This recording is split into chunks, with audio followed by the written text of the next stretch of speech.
Oke, baik. Terima kasih Anda masih bersama dengan Dialog Indonesia. Dialog Indonesia dengan program khusus Debat Dana Aspirasi.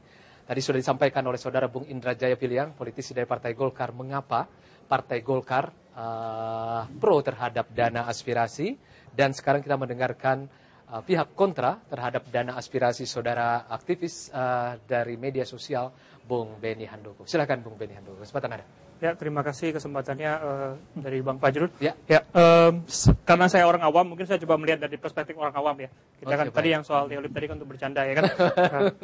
Pertama politik itu selalu mengandung arti yang tersurat dan tersirat. Baik. Ya, apa yang tersurat tadi dikatakan oleh teman kita, Indra Piliang, dan telah dikatakan oleh teman-teman di Golkar. Ya. Yang tersurat itu adalah dana ini alokasi 15 miliar per tahun per kepala itu untuk dialokasikan kepada setiap anggota DPR. Betul. Untuk kemudian dia pakai di dapilnya. Jadi 560 kali 15 miliar. 560 kali, jadi sekitar 8,4 triliun lah kurang lebih itu. Itu yang tersirat. Kita selalu mulai dari what, who, when, why, how kan. Kalau who-nya siapa? Ya dari Golkar, kemudian akan diajukan kepada DPR. Kalau DPR setuju itu akan menjadi dananya anggota DPR. Ya. Oke. Terus kemudian when, kenapa sekarang? Sekarang itu karena APBNP 2010 sebenarnya sudah disetujui. Apakah DPR akan mencoba memasukkan ini dalam APBNP 2010, kita belum tahu. Kita lihat APBN nanti 2011 mungkin. Ya, mungkin masuk akan 2011. Ya. Why-nya mengapa? Mengapanya tadi dijelaskan oleh Bang Indra, bahwa untuk pemerataan pembangunan. Karena menurut dia desa terlambat segala macam ya kan. Dan kedua untuk percepatan. Mungkin ada yang tidak disebut, tapi di Golkar sana sudah menyebutkan tentang birokrasi turunnya dana APBN. Baik. Ini dia mau potong kompas, jadi supaya lebih cepat DPR bisa membawa ke daerah. Kira-kira begitu. How-nya bagaimana, teknisnya belum ada. Teknisnya belum ada, jadi belum tahu.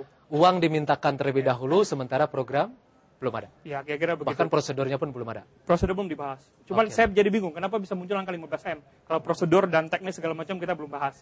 Aspirasi apa yang menjadi total jumlah 15M ini kita belum tahu. Ya. Coba saya jelaskan coba yang tersirat. Kita coba baca. Ini kan subjektif sekali, tapi boleh dibantah silakan. Yang tersirat adalah what ini adalah pork barrel. Kalau di Amerika Serikat disebut pork barrel, di Filipina juga begitu, dan aspirasi ini. Di Filipina disebut CDF dan PDAF, kurang lebih seperti itu. Ya. Itu yaitu suatu dana yang dimana mengambil dari APBN, dari uang pembayar pajak, kemudian dipakai untuk dialokasikan kepada daerah konstituennya, si DPR terpilih ini, perkiraan yang terpilih. Jadi dia mengambil alokasi nasional untuk alokasi daerah, itu makanya disebut pork barrel. Pork barrel itu sendiri ada sejarah negatifnya, yaitu waktu itu kisahnya dari sekitar 150 tahun yang lalu, itu adalah semacam pork barrel itu adalah sebuah makanan daging babi. Sorry, maaf saya berkata babi di sini. Daging babi yang diberikan oleh kaum kulit putih kepada budak kulit hitam waktu itu. Dan budak kulit hitam itu berebut. Jadi konotasi negatif ini yang dipakai untuk menyindir praktek pork barrel ini. Bahwa seorang anggota DPR akan membawa 15M ke suatu daerah dan orang-orang di daerah akan berebut dana ini. Kira-kira seperti itu. Oke, kita menuju ke sana. Kemudian, mengapa sekarang? Dari segi kalkulasi politik, Golkar saat ini paling kuat. Karena dia berhasil menduduki di Sekda. Golkar sekarang paling kuat? Ya, sangat kuat sekali. Momentumnya kuat sekali, ya kan? Karena dia berhasil, ketua umumnya harian. Berhasil menjadi ketua harian koalisi. Ya. Dan dia juga berhasil mengajak teman-teman menggolkan paripurna Senturi itu. Bisa dibilang secara politik dia kuat sekali. Jadi ada kaitannya dengan paripurna Senturi ya? Tentu kalau hitung-hitungan politik, saya lihatnya Golkar sekarang posisinya lagi di atas angin lah. Jadi dia merasa yakin bisa menggolkan dana aspirasi ini. Bisa mengarahkan SBY juga? Saya kurang tahu, bisa komentar di sana. Makanya dia merasa mendapat dukungan gitu. Kenapa Golkar?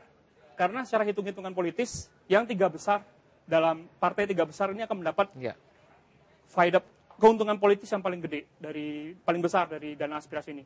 Karena Golkar sendiri akan dapat 1,6 triliun dengan 108 anggotanya, Demokrat akan dapat 2,2 triliun, sementara partai kecil akan dapat sisa-sisanya. Nah, dengan 1,6 triliun ini, dia bisa mempertahankan status quo konstituennya di daerah. Kira-kira begitu. Seperti Sinterklas datang bawa uang begitu ya kepada para pemilihnya. Terus kemudian saya menuju pada substansi membantah argumennya Bang Indra soal Hartonomics dan dana APBN itu. Dana APBN kita tahu 70% besar, kenapa? Karena disubsidi, Pak. Itu sekitar 200 triliun sudah habis untuk subsidi. Subsidi listrik, BBM, pangan, pupuk ya. Itu semua udah habis 200 triliun. Jadi jangan dilihat, kan dana kita 1.000 triliun. 700 pusat udah dipotong subsidi itu harusnya. Ya kan? 300 yang ke daerah ini, 300 triliun dibagikan ke daerah melalui dana alokasi khusus dan dana alokasi umum yang ada formulanya. Baik. Sampai di situ dulu karena kita harus dijeda oleh iklan berikut ini. Anda jangan kemana-mana, tetaplah bersama dengan Dialog Indonesia. Kita lanjut.